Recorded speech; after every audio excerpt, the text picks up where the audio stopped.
Everyone wants to shoot threes, but no one does it like him. Our story begins in 1988, not in Akron like you'd expect. You might think we're talking about LeBron, but no. Our legend is named Stephen Curry. And unlike LeBron, Steph grew up in Charlotte, North Carolina. His father, Del Curry, was a well-known NBA shooter, so of course Steph had a basketball in his hands from an early age. But as a teenager, there was a problem. He was short, skinny, and lacked lower body strength. Scouts thought he was too weak physically. Duke? No. North Carolina? No.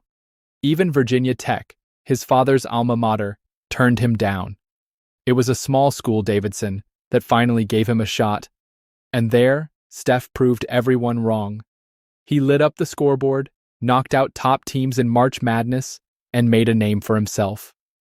In 2009, Curry was drafted 7th overall by the Golden State Warriors. But his start was rough. Fans wanted a dominant point guard, and instead they got a kid who kept injuring his ankles and barely played. He spent more time rehabbing than shining on the court, and everyone started to doubt. Then, in 2012, he signed a 4-year, $44 million contract. At the time, it was seen as a huge risk, but that gamble changed everything. The very next season, Steph caught fire. He dropped 54 points at Madison Square Garden. He started pulling up from deeper and deeper, breaking ankles, and finally, he stayed healthy. Together with Klay Thompson, they became the Splash Brothers, and they redefined what it meant to shoot. The Warriors became unstoppable. In 2015, they won the championship. And who should have been MVP?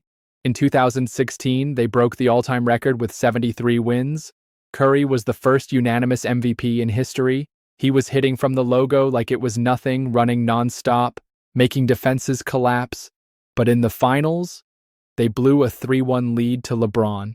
The following season, Golden State added Kevin Durant. With KD, they won 2 more titles. Steph took a step back, let KD shine. He didn't win finals MVPs. He stayed in the background, and the doubts started again. Can he win without help? Is he really the leader? Then came 2019. KD left, Klay got injured, Steph too. 2 long, painful seasons. People said the Warriors dynasty was over. But in 2022, Steph came back with a vengeance. He led Golden State back to the finals, faced Boston, and destroyed them. Over 30 years old, all over the court, finals MVP, no one else, just him. He cried on the court because he knew what it meant.